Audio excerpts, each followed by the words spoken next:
नमस्कार दोस्तों, एक बार फिर से आपका स्वागत है पीटी 365 के पार्ट सेकंड में। फिर से हम बात करेंगे कला एवं संस्कृति के कुछ करंट अफेयर्स पर जो पूरे साल का कवर किया गया है इस वीडियो में। इसका फर्स्ट पार्ट आ चुका है, इसका सेकंड पार्ट है। तो आइए चर्चा करते हैं सेकंड पार्ट में क्या है। तो यहाँ चोल कालीन मूर्तियों के बारे में बताई गई है। तो देखते हैं सुर्खियों में क्यों है ये। तो हाल ही में केंद्र सरकार की अनुमति के बाद तमिलनाडु ने चोलकालीन कांस्य की 6 उत्कृष्ट मूर्तियों को वापस लाने के लिए अमेरिकी अधिकारियों को दस्तावेज प्रस्तुत किए हैं।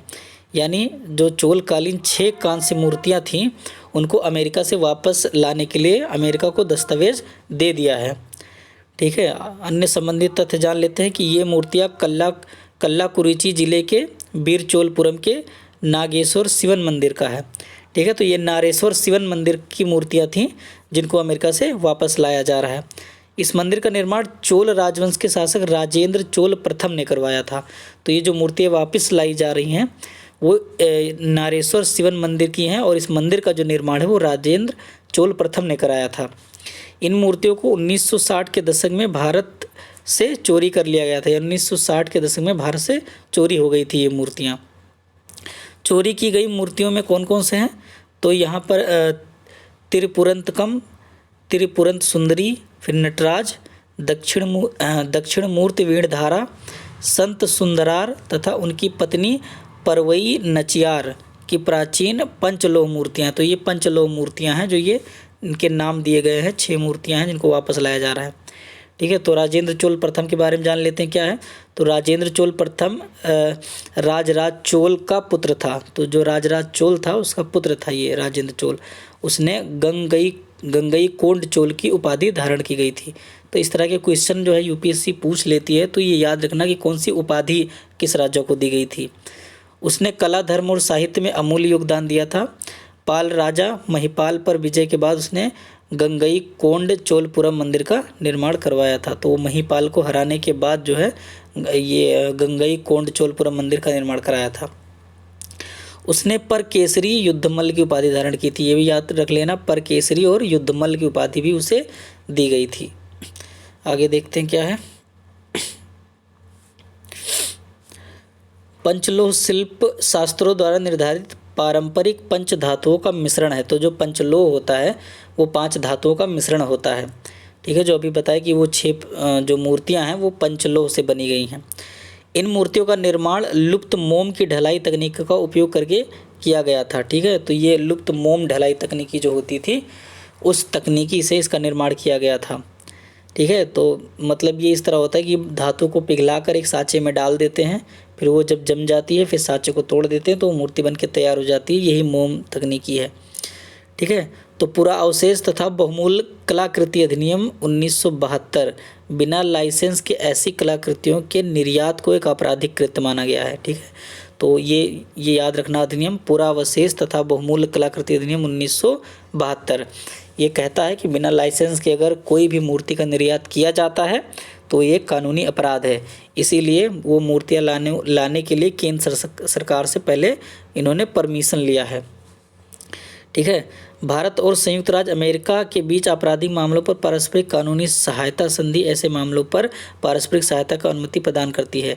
यानी जो भारत और अमेरिका के बीच आपराधिक मामलों पर कानूनी सहायता संधि है वो इसकी जो है सहायता करती है इस तरह की अनुमति देने के लिए कि हाँ तुम कोई भी चीज़ निर्यात कर सकते हो वहाँ पर। अब जान लेते हैं चोल मूर्तिकला के बारे में। तो चोल काल अपनी धातु मूर्तिकला के लिए प्रसिद्ध है। यानी चोल काल जो था वो अपने धातु मूर्तिकलाओं के लिए बहुत ज़्यादा प्रसिद्ध था। इस काल की कांस्य प्रतिमाओं का निर्माण सेरे पांड या लुप्त मोम की ढलाई तकनीकी का उपयोग करके किया जाता था। ये मैंने बता ही दिया लुप्त ढलाई क्या है। यह विधि आज भी भारत में प्रचलित है। यह धातु ढलाई की एक विधि है। इसके तहत एक पिघली हुई धातु को मोम मॉडल के माध्यम से बनाए गए एक सांचे अथवा आकार में, ये मैंने आपको बता दिया कि एक सांचे में डाल दिया जाता है, फिर वो सूखने के बाद तोड़ दिया जाता है तो वो मूर्ति बन जाती है। एक बार जब यह सांचा बन जाता है तो उसके बाद मोम मॉडल को अग्नि की सहायता से पिलाकर बाहर निकाल लिया जाता है। वही चीज़ें मैंने बता रखा है। अब आगे देख लेते हैं चोल स्थापत्य कला कौन कौन से हैं। तो जो स्थापत्य कला की जो उनकी शैली थी वो द्रविड़ शैली थी। ये यूपीएससी क्वेश्चन पूछ भी चुकी है एक बार कि चोल स्थापत्य कला कौन सी शैली का उपयोग करता था। तो याद रखना द्रविड़ शैली का उपयोग करता था। इमारती पत्थर कौन से यूज़ करते थे? नीस और ग्रेनाइट का, ठीक है। और काल इनका क्या है? 8वीं से 12वीं शताब्दी है इनका, यानी चोल स्थापत्य कला का जो काल है वो 8वीं से 12वीं शताब्दी है, ठीक है। चलिए आगे देखते हैं। पल्लवों तथा अन्य समकालीन कला एवं स्थापत्य कला से ये प्रभावित थे, ठीक है। यानी जो पल्लो एक अलग राजवंश था, उससे ये बहुत ज़्यादा प्रभावित थे। मंदिरों का वर्गीकरण देखते तो विजयालय जैसे आरंभिक मंदिर पल्लो स्थापत्य कला से प्रभावित थे। यानी जो विजयालय मंदिर जो इनका था, ये पल्लो स्थापत्य कला से प्रभावित था। बृहदेश्वर मंदिर और गंगईकोंड चोलपुरम जैसे बाद के मंदिरों पर चालुक्य प्रभाव दिखाई देते हैं। यानी जो इनका ये बृहदेश्वर और गंगईकोंड मंदिर था, ये चालुक्य साम्राज्य से प्रभावित था। चालुक्य भी एक अलग राजवंश था, ठीक है। अन्य विशेषताएं देख लेते हैं। तो नागर शैली के मंदिरों के विपरीत मंदिर एक ऊंची चारदीवारी से घिरे होते थे, ठीक है। तो ये मंदिर के चारों तरफ एक चारदीवारी होती थी जो काफ़ी ऊंची होती थी। मंदिर के अन्य प्रमुख विशेषताओं में मुख्य प्रवेश द्वार पर एक शिखर ये देख लीजिए, गोपुरम होता था, गोपुरम कहते थे उस शिखर को, ठीक है। एक द्वार मंडप व उसके निकटस्थ 2 प्रार्थना समाकक्ष, अंतराल, मुख्य मंदिर शिखर और आंतरिक गर्भगृह होता था। तो ये अलग अलग जो हैं पार्ट हैं इसके कि कौन कौन सी चीज़ें होती थी। आगे देख लेते हैं। यह मंदिर शिव को समर्पित है, ठीक है। तो ये जो मंदिर है इनका, ये शिव को समर्पित है, बृहदेश्वर मंदिर, ठीक है। उत्कीर्ण चित्र कौन कौन से हैं इसमें? तो इसमें भगवान शिव का है, कैलाश में शिव का है, और है त्रिपुरांतक के रूप में शिव हैं, और नटराज के रूप में शिव हैं, और नृत्यारत आकृतियां हैं। यानी इनके जो दीवारों पे हैं वो शिव के जितने भी रूप हैं उनके चित्र बनाए गए हैं, और ऊपर से नृत्य करते हुए स्त्री या लोगों का चित्र बनाया गया है। मंदिर देख लेते हैं। तंजावुर में बृहदेश्वर मंदिर है इनका, जो राजा राज द्वारा निर्मित कराया गया था। गंगईकोंड चोलपुरम में बृहदेश्वर मंदिर है, ये राजेंद्र चोल प्रथम द्वारा कराया गया था। फिर ऐरावतेश्वर मंदिर है, जो राजेंद्र चोल द्वितीय द्वारा निर्मित कराया गया था, ठीक है। तो ये मंदिर याद रखना कि चोलकालीन कौन कौन से मंदिर थे। तंजावुर में बृहदेश्वर, फिर गंगईकोंड चोलपुरम, फिर ऐरावतेश्वर। चलिए आगे बात कर लेते हैं। चोलकालीन कांस्य निर्मित नटराज प्रतिमा में चोलों के मुख्य देवता शिव को नृत्य मुद्रा में दिखाया गया। यह प्रतिमा अपनी सुंदरता और आध्यात्मिक महत्व के लिए विश्व प्रसिद्ध है तथा इस प्रतिमा में निम्नलिखित विशेषताएं। तो इन्हें बता दूं, जो है नटराज जो मूर्ति है ये काफ़ी ज़्यादा फेमस है, और ये याद रखना, ये क्वेश्चन इस बार आ सकता है क्योंकि ये अमेरिका से वापस मंगाया जा रहा है, ठीक है। तो यहाँ पर मैं दिखा देता हूँ नटराज का चित्र कैसा है। यहाँ पर ये देख लीजिए, ये जो चित्र है ये नटराज की मूर्ति है जो भगवान शिव को नृत्य करते हुए इसमें दिखाया गया है।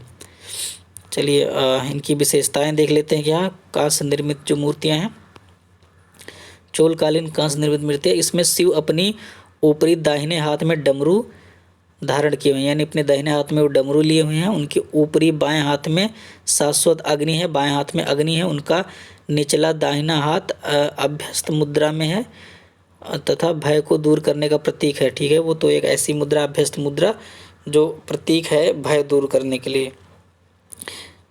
इस प्रतिमा में एक बोने जैसी आकृति को शिव के दाहिने पैर के नीचे दबा दिया गया है।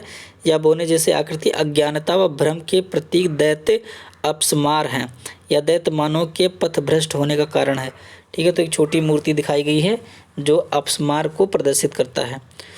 शिव का आगे वाला बायां हाथ उनके उठे हुए बाएं पैर को इंगित करता है, यह मोक्ष मार्ग का प्रतीक है, ठीक है। तो इनका जो बायां हाथ है वो मोक्ष का प्रतीक है।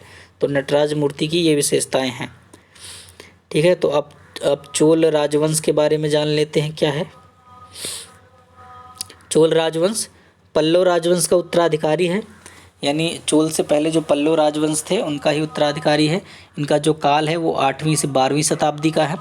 इसके जो संस्थापक हैं उनको विजयालय कहा जाता है, ठीक है। अब परांतक प्रथम ये पहला राजा था।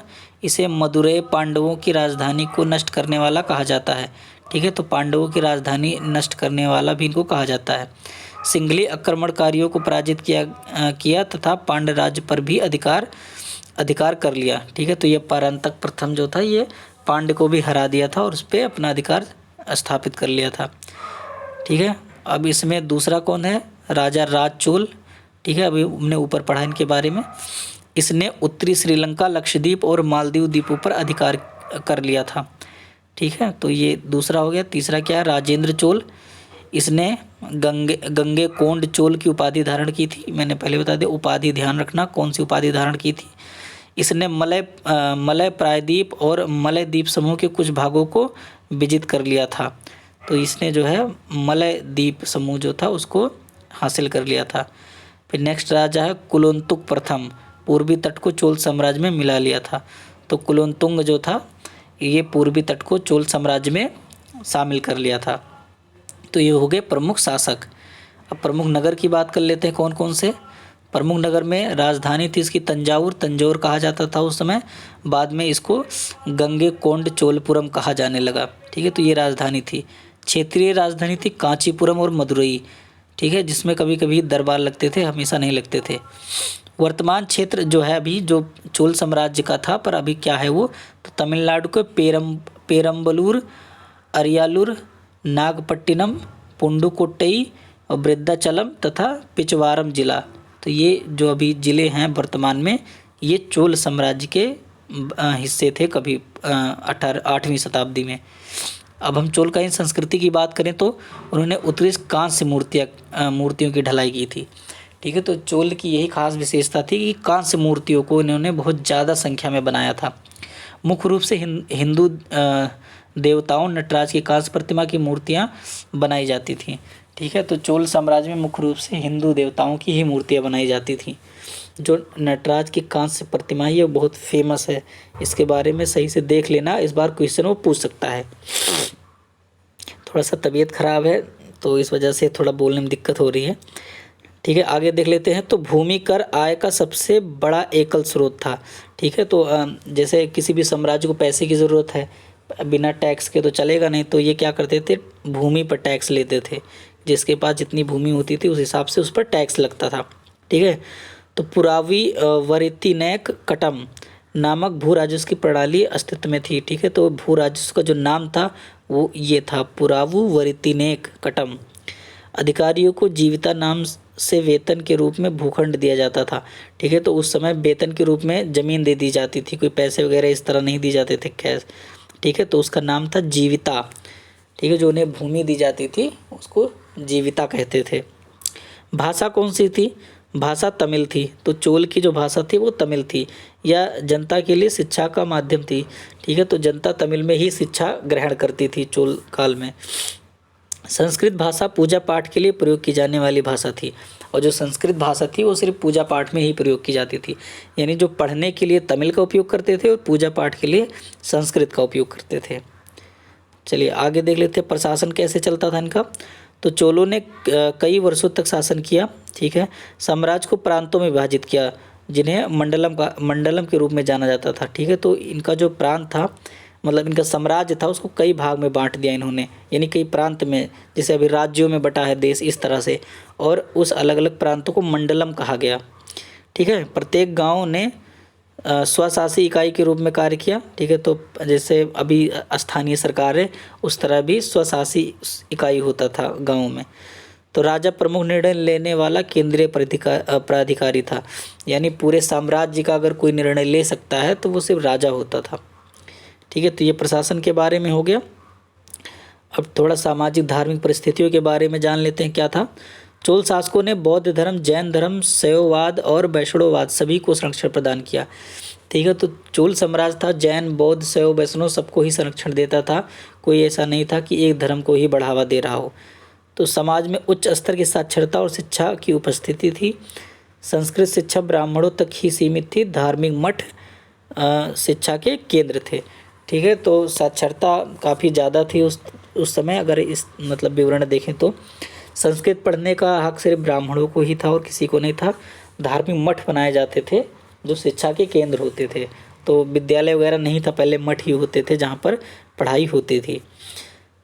तो जाति का इंडगे और बलंगे में विभाजन था, यानी जैसे अभी बहुत सारी जातियां हैं तो उस समय उनके काल में सिर्फ दो ही थी, इंडगे और बलंगे। शाही परिवारों में सती व देवदासी प्रथा जैसी प्रथाएं प्रचलित थी, यानी यहाँ चोल काल में भी सती प्रथा थी। सती प्रथा आपको पता ही होगा कि जब किसी भी स्त्री का पति मर जाता था तो उस स्त्री को उसी पति के साथ जिंदा जला दिया जाता था, यही सती प्रथा थी। देवदासी प्रथा थी, जो राजा दासी रखते थे, उनका व्यापार भी किया जाता था, दासियाँ बेची खरीदी जाती थी, तो ये प्रथा भी उस समय चोल काल में था। चोल वंश को पांड्य वंश ने पराजित किया। अब चोल वंश खत्म कैसे हुआ? क्योंकि पांड्य ने उन्हें खत्म कर दिया, पांड्य वंश ने। ठीक है, तो चोल समाप्त हो गया। नेक्स्ट क्या है अब देखते हैं। तो ये कुतुब शाही, इसके बारे में देखते कुतुब शाही स्थापत्य कला क्या थी। सुर्खियों में क्यों है ये? हाल ही में गोलकुंडा किले के कुतुब शाही मकबरे में स्थित बावड़ी को संस्कृत विरासत संरक्षण के लिए यूनेस्को के एशिया प्रशांत पुरस्कार से सम्मानित किया गया है। ठीक है, तो यूनेस्को जो विश्व धरोहर लिस्ट बनाती है वो एक पुरस्कार भी देती है जिसको एशिया प्रांत पुरस्कार कहते हैं। ठीक है, तो अभी गोलकुंडा किले को इन्होंने दिया है। इस तरह से चित्र में देख लीजिए, गोलकुंडा किला है, इसको एशिया प्रशांत पुरस्कार दिया गया है, तो इसीलिए ये सुर्खियों में है। तो अब जानते हैं क्या है ये किला। इस किले के बारे में जानते तो गोलकोंडा किले तेलंगाना की बावड़ी 16वीं सदी में निर्मित एक कुआं है। ठीक है, तो यह एक कुआं है जो 16वीं सदी में निर्मित की गई थी। यह संरचना फारसी शैली में निर्मित है। ठीक है, तो जो फारसी शैली होती थी उस शैली में ही इस संरचना को बनाया गया है।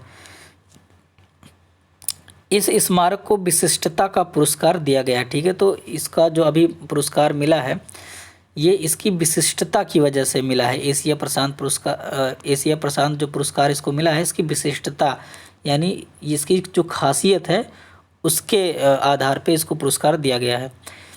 यह पुरस्कार निम्नलिखित श्रेणियों के अंतर्गत दिया जाता है। अब यह बता दें कि ये पुरस्कार कौन कौन से श्रेणियों में दिया जाता है। तो उत्कृष्टता पुरस्कार है ये, विशिष्टता पुरस्कार, मेरिट पुरस्कार, विरासत के संदर्भ में नए डिज़ाइन के लिए पुरस्कार और सतत विकास के लिए विशेष मान्यता का पुरस्कार।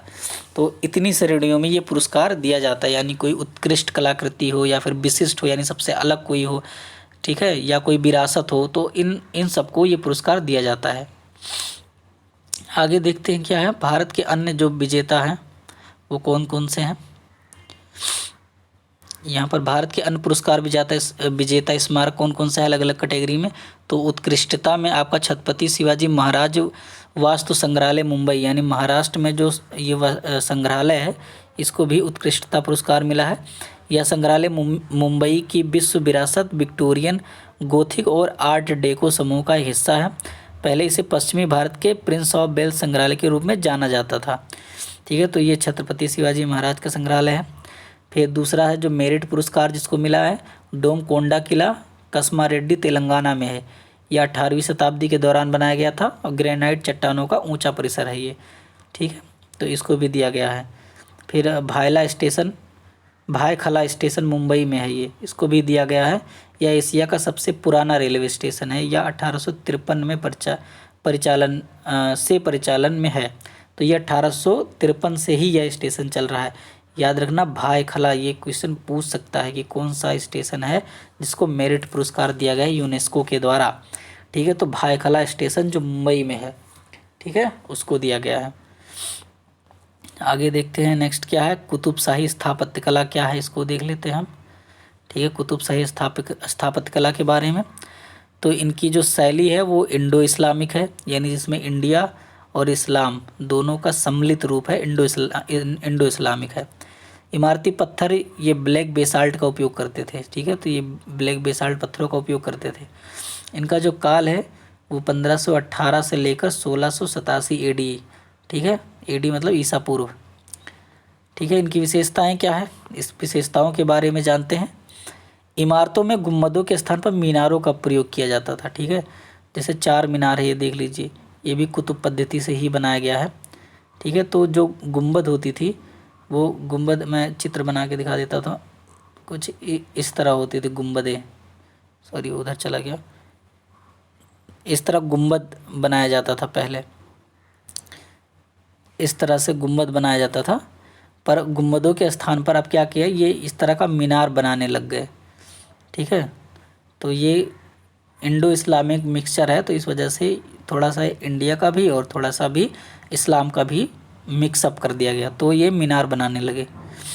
ठीक है, इमारतों पर किया गया अलंकरण और सजावट उत्कृष्ट है, विशेष रूप से इमारतों की मुंडेरों को अधिक अलंकृत किया गया है।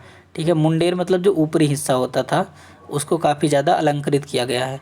टाइल्स के उपयोग के साथ साथ कहीं कहीं स्टोको या कट प्लास्टर का भी उपयोग किया गया है, यानी टाइल तो लगाते ही थे पर कहीं कहीं उन्होंने कट प्लास्टर भी लगाया करते थे।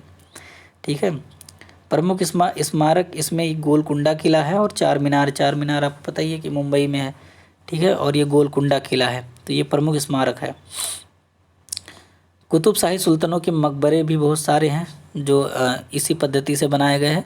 सुल्तान कुली कुतुबुद उल मुल्क का है, फिर जमशेद कुली कुतुब शाह है, फिर सुभान कुली कुतुब शाह का है, कुतुब शाह द्वारा बनवाया गया है।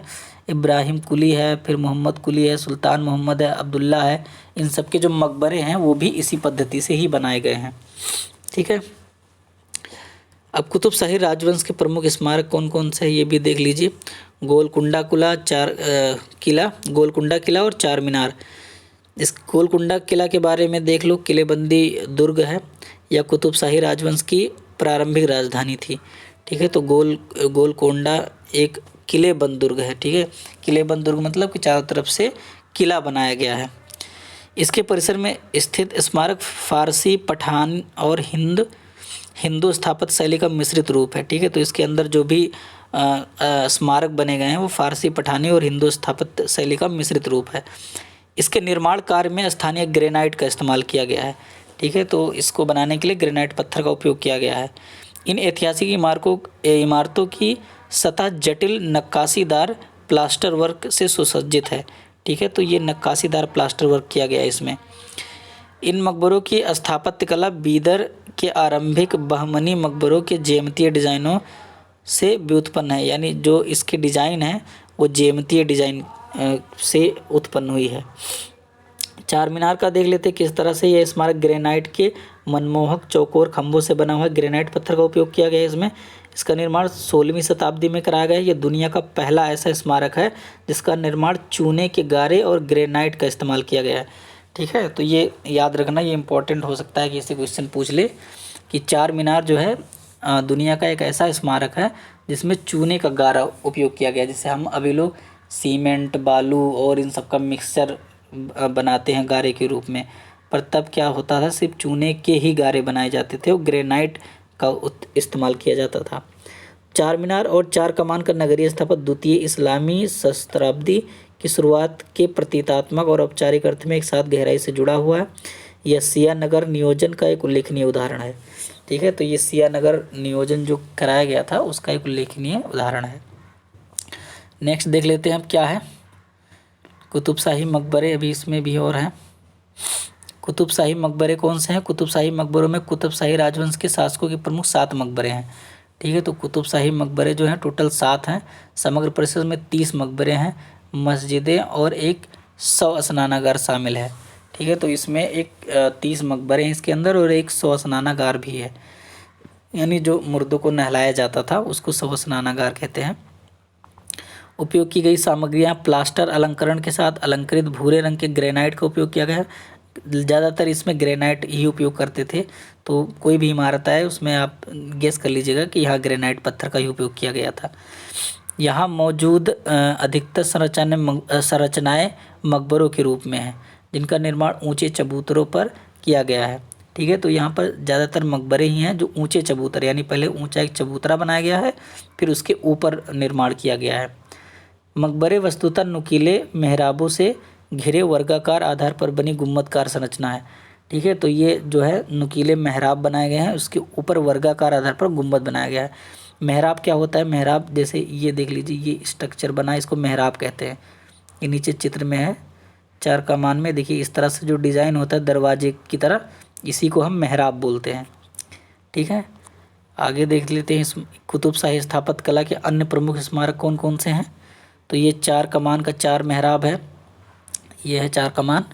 इसका निर्माण 1592 में करवाया गया था। इसकी उत्तरी मेहराब को मछली कमान कहा जाता है, ठीक है। तो ये जो उत्तरी जो मेहराब है, ये मेहराब बताया इसको मछली कमान कहा जाता है।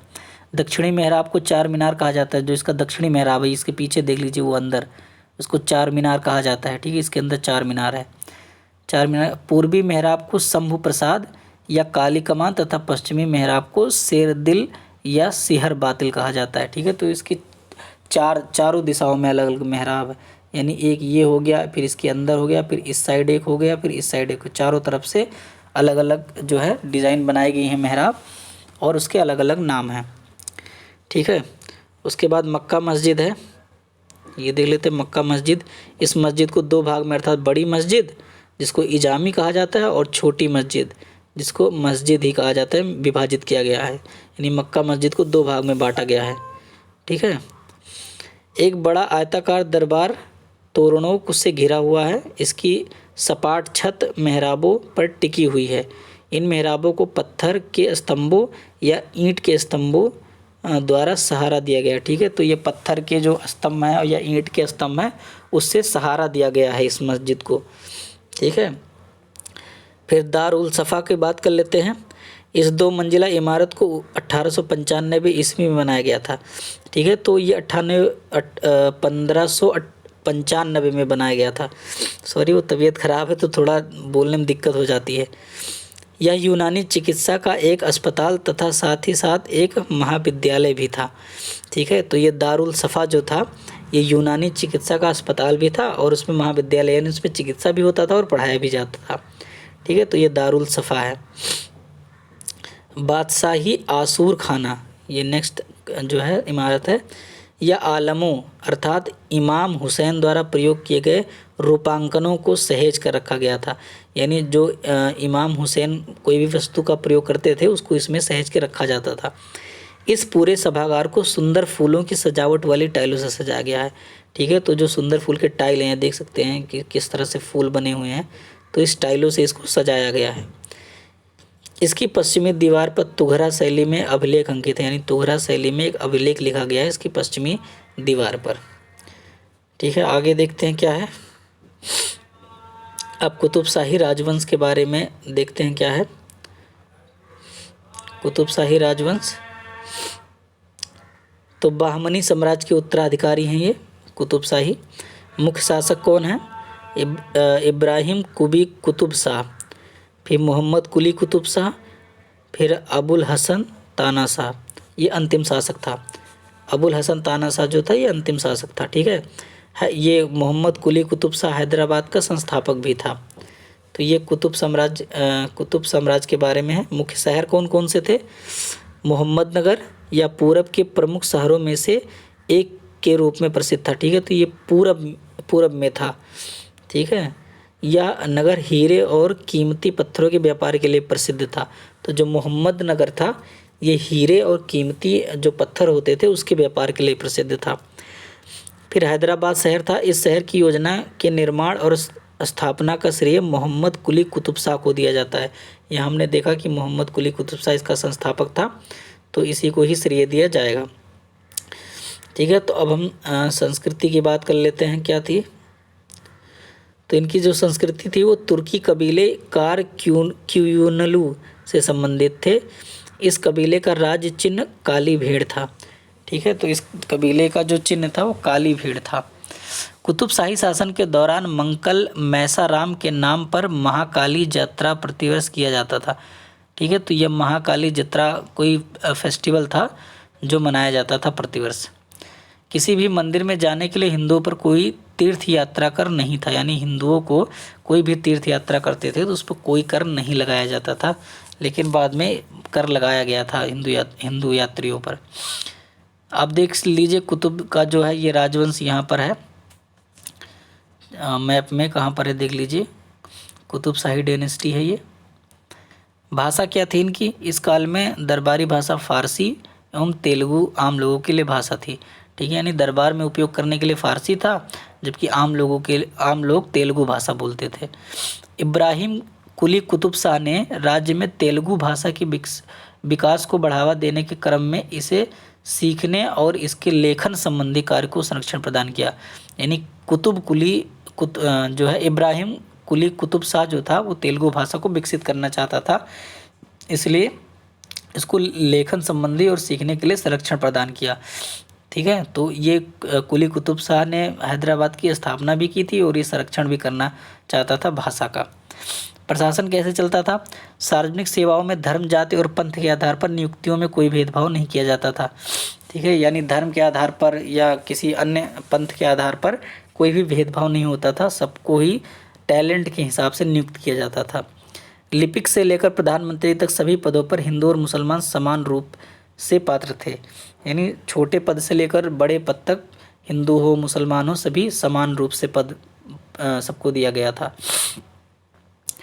धार्मिकता के बारे में देख लेते हैं क्या था। सामाजिक धार्मिक स्थितियाँ क्या थी? कुतुबशाही सुल्तान मुसलमानों के शिया संप्रदाय से संबंधित थे। ठीक है, तो जो कुतुबशाही सुल्तान थे वो शिया संप्रदाय से संबंधित थे। ठीक है, जैसे मुसलमान में 2 संप्रदाय हैं, शिया और सुन्नी, तो ये शिया संप्रदाय से थे। इस काल में शिया लोगों को प्रशासन में उच्च पद प्राप्त थे। ठीक है, तो शिया लोगों को प्रशासन में उच्च पद मिला हुआ था। जाहिर सी बात है कि सुल्तान शिया है तो उच्च पद शिया को ही मिलेगा। राज्य में निवास करने वाले हिंदुओं में बाल विवाह, दहेज प्रथा, सती प्रथा जैसी सामाजिक कुरीतियाँ प्रचलित थीं। ठीक है, तो हमने जैसे चोल काल में देखा कि सती प्रथा था, तो उस तरह से कुतुबशाही साम्राज्य में भी सती प्रथा प्रचलित थी, पर इस समय दहेज प्रथा और बाल विवाह ये भी प्रचलित था।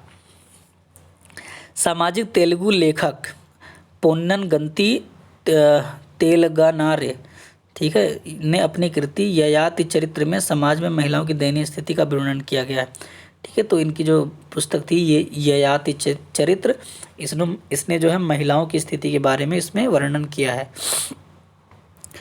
औरंगजेब ने गोलकुंडा के किले पर अधिकार कर लिया था, इसके बाद इस राजवंश का अंत हो गया। ठीक है, तो औरंगजेब जो कि मुगल शासक था, इसने जो है गोलकुंडा किले पर अधिकार कर लिया और जो है ये कुतुबशाही साम्राज्य यहीं पर समाप्त हो जाता है। अब हम बात करते हैं आगे क्या है। आगे है महापाषाण स्थल। ठीक है, तो ये प्राचीन इतिहास का मामला है। देख लेते हैं क्या है इसमें। महापाषाण स्थल क्या है, सुर्खियों में क्यों है ये? हाल ही में देश में कई महापाषाण स्थलों की खोज की गई है। ठीक है, तो अभी हाल ही में बहुत सारे ऐसे महापाषाण स्थल है जिसकी खोज की गई है। महापाषाण के बारे में जान लेते हैं।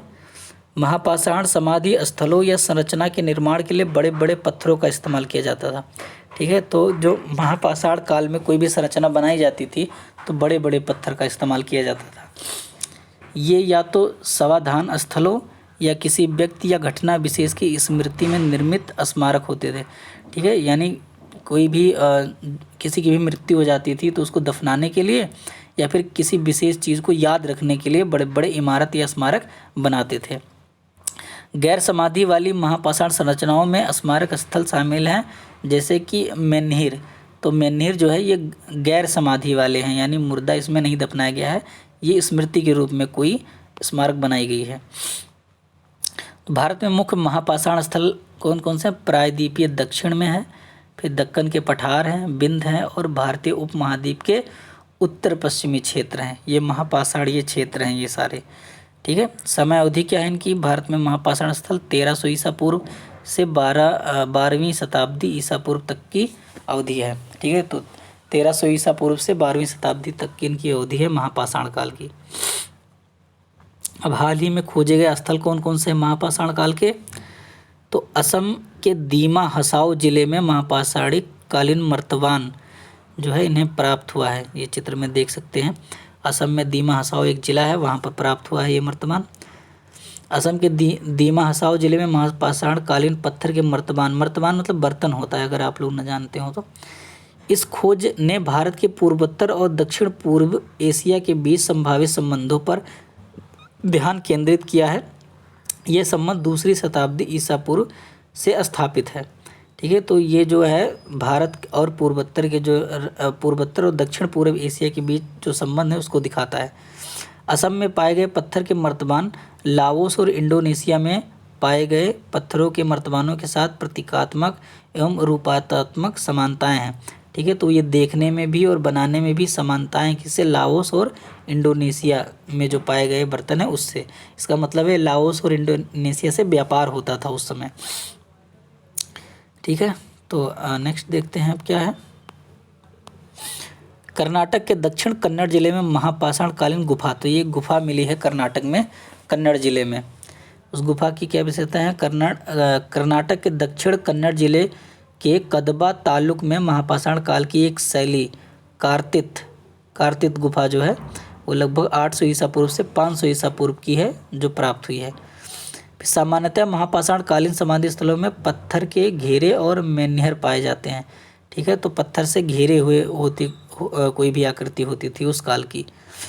लेकिन दक्षिण कन्नड़ में मिली गुफा में एक कब्र पर एक वृत्त या शून्य अंकित है। ठीक है। तो यहाँ पर एक कब्र मिला है जिस पर एक शून्य अंकित किया गया है।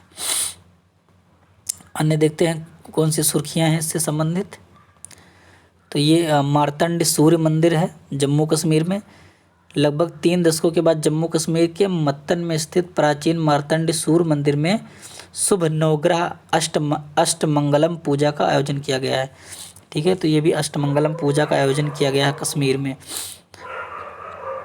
मार्तंड मंदिर का निर्माण 8वीं शताब्दी में सूर्य मार्तंड के सम्मान में कश्मीर के कारकोट राजवंश मार्तंड के राजा ललितादित्य ने करवाया था। ठीक है। तो ये कारकोट के जो राजवंश के राजा थे ललितादित्य, इन्होंने मार्तंड का निर्माण करवाया था। ठीक है। मार्तंड मंदिर का। इसे ग्रीक पैटर्न में चूना पत्थर और स्तंभों का उपयोग करके एक वर्गाकार क्षेत्र में बनाया गया था। ठीक है। तो ग्रीक पैटर्न से बनाया गया था इसको, चूना पत्थर का उपयोग करके। यह कश्मीरी स्थापत्य कला का एक उत्कृष्ट उदाहरण है। ठीक है। तो यह कश्मीरी जो स्थापत्य कला होती थी उसका एक अलग उदाहरण है। तो ये मार्तंड मंदिर काफ़ी इम्पोर्टेंट है, इसको याद कर लीजिएगा सही से, क्योंकि इस पे क्वेश्चन यूपी पीसीएस पूछ चुका है। ठीक है। स्थापत्य कला। और 15वीं शताब्दी में मुस्लिम शासक सिकंदर बुतसिकन के आदेश पर इसे नष्ट कर दिया गया था। ठीक है। तो जो 15वीं शताब्दी में एक शासक था सिकंदर बुतसिकन नाम था, उसने इसे नष्ट करा दिया। इसे राष्ट्रीय महत्व के स्थल के रूप में चिन्हित किया गया है। ठीक है। तो ये एक राष्ट्रीय महत्व का स्थल है, इसके रूप में चिन्हित किया गया है। अन्य सूर्य मंदिर कोणार्क है जो उड़ीसा में है। यानी अन्य जो सूर्य का मंदिर है वो देख लीजिए, यहाँ कोणार्क मंदिर है। पिछले साल इस पे क्वेश्चन पूछा था यूपीएससी ने इस मंदिर पे।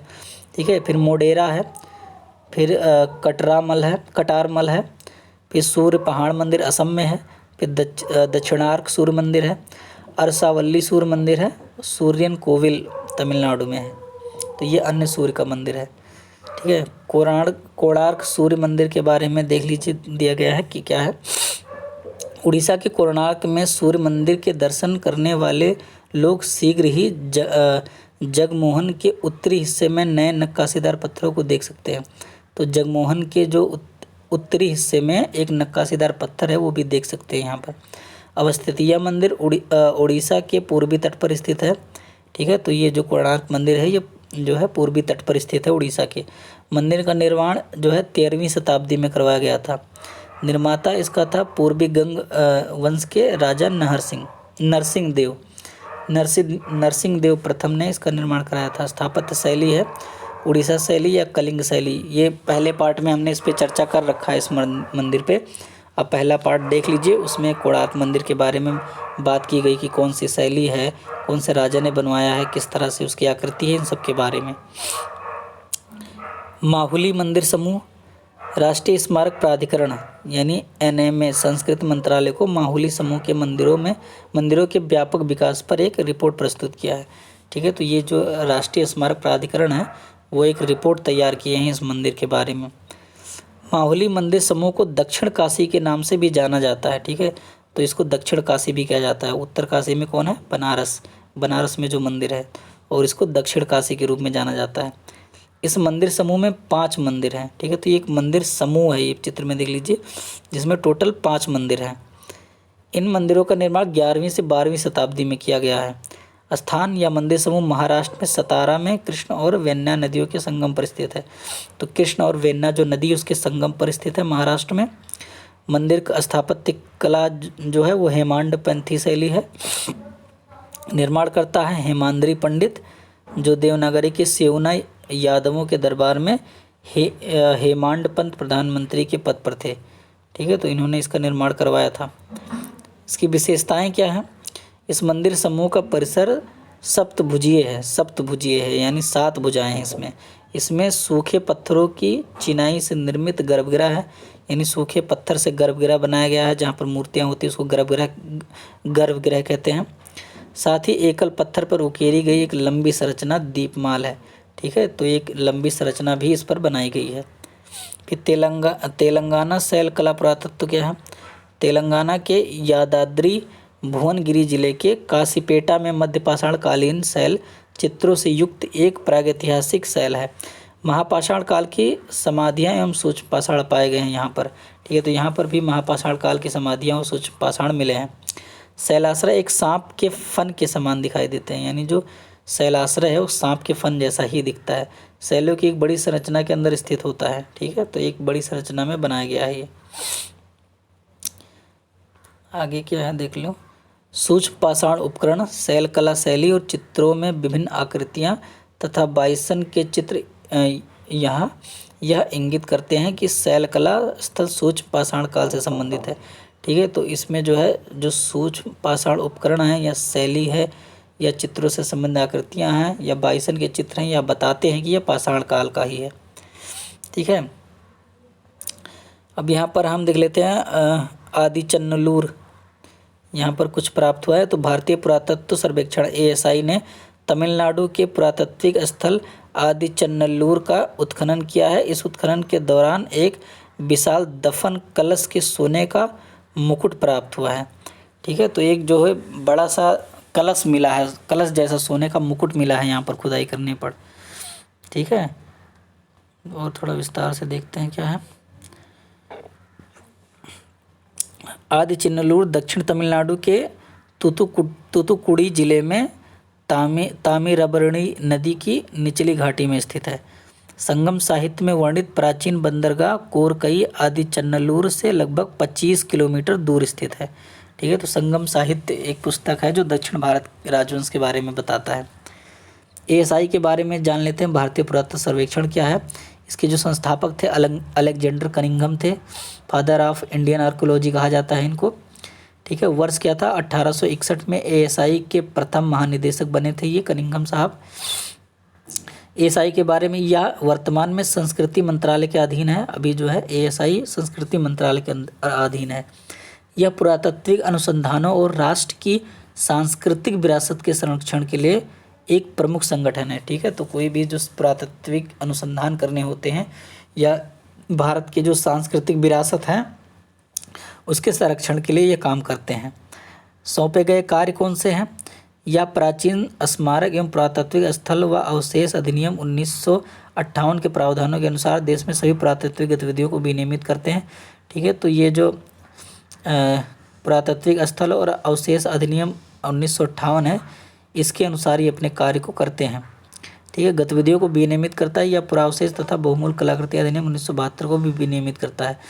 ठीक है, तो ये पुरावशेष व बहुमूल्य कलाकृति अधिनियम 1972 जो है उसके अनुसार भी ये काम करते हैं। अन्य बातें क्या है? ASI केंद्रीय संरक्षित स्मारकों के संरक्षण और रखरखाव के लिए जिम्मेदार है। ठीक है, जून 2022 देश भर में कुल 3693 केंद्रीय संरक्षित स्मारक हैं, यानी सेंट्रल प्रोटेक्टेड मोनूमेंट्स जो हैं वो 3693 हैं टोटल। अन्य जानकारी क्या है? राष्ट्रीय स्मारक प्राधिकरण केंद्रीय रूप से संरक्षित स्मारकों के आसपास निषिद्ध और विनियमित क्षेत्र का प्रबंधन करती है। इस प्रकार स्मारकों और स्थलों की सुरक्षा तथा संरक्षण के लिए जिम्मेदार है। ठीक है, तो ये बता ही दिया मैंने कि जो है CPM का संरक्षण करती है। फिर NMA केंद्रीय संस्कृति मंत्रालय की अधीन एक संस्था है, मतलब ये भी केंद्रीय राष्ट्रीय स्मारक प्राधिकरण जो है ये भी संस्कृति मंत्रालय के अंतर्गत ही आता है। फिर राष्ट्रीय स्मारक प्राधिकरण केंद्रीय संस्कृति मंत्रालय के अधीन संस्था। इसका गठन जो है AMASR संशोधन और सत्यापन अधिनियम 2010 के प्रावधानों के अनुसार किया गया था। ठीक है, यहाँ पर उस स्थल के महापाषाणकालीन स्थल है, यह भारत में उत्खनन पुरातत्व स्थलों में से एक था। ठीक है, तो जो अभी हम यहाँ पर चर्चा कर रहे थे उसका बचा हुआ हिस्सा है ये आदि चिल्लनूर का।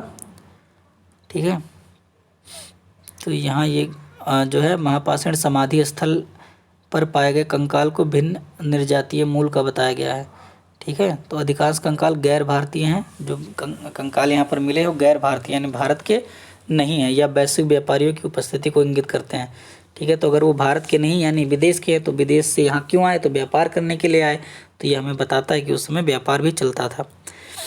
चेन्नई में 12,000 वर्षों से मानव निवास के साक्ष्य मिले हैं। ठीक है, तो 12,000 वर्ष पुराने जो है मानव निवास के साक्ष्य मिले हैं चेन्नई में। हाल ही में भारतीय पुरातत्व सर्वेक्षण को चेन्नई के बाहरी इलाके में खुदाई से कुछ कलाकृतियां मिली हैं। इससे इस क्षेत्र में लगभग 12,000 वर्षों से लोगों का निरंतर निवास का पता चला है। ठीक है, तो इस स्थल की खुदाई से पता चला है कि लगभग 12,000 साल से यहाँ लोग रह रहे हैं। ये कलाकृतियाँ मध्य पाषाण काल की हैं। ठीक है, तो जो कलाकृतियाँ मिली हैं वो मध्य पाषाण काल की हैं। ठीक है, वहाँ से पल्लो काल शताब्दी की शुरुआत से 9वीं शताब्दी तक इस क्षेत्र में मानव निरंतर निवास करने का प्रमाण दिखाई दे रहा है। ठीक है, तो ये मध्य पाषाण काल से लेकर पल्लो काल तक इसके निवास दिखाई दे रहे हैं इस क्षेत्र में। अब खुदाई से कौन कौन सी वस्तुएं प्राप्त हुई हैं?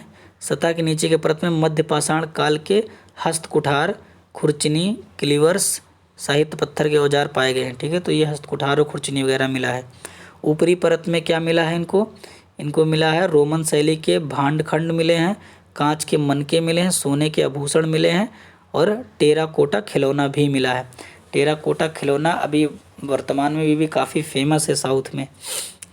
फिर सतह पर क्या मिला है? विष्णु और शिवलिंग की प्राचीन मूर्तियाँ मिली हैं, जिससे प्रारंभिक एवं उच्चतर पल्लो युग का संकेत मिलता है। ठीक है, तो जो मूर्तियाँ मिली हैं वो पल्लो युग का संकेत देता है।